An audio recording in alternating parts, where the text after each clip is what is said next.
In this example, we want to calculate the equivalent resistance that would connect to points A and B. So that implies that A and B connect to, say, a battery.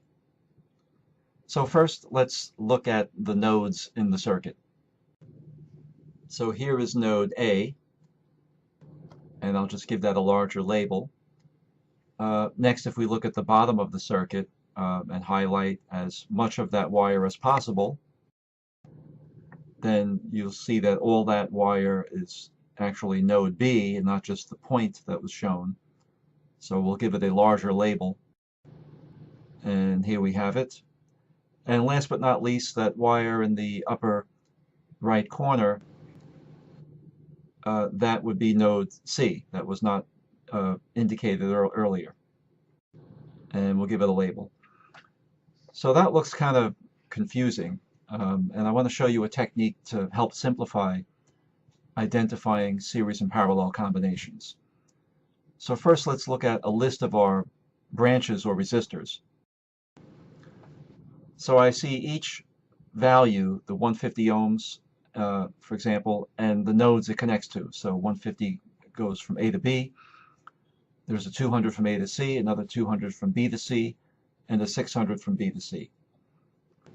So the technique is to take the points in question, A and B, and make them be points on the left and right of a diagram.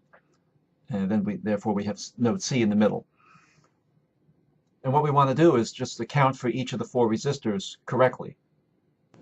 So again, we have the 150 from A to B. Let's put that in.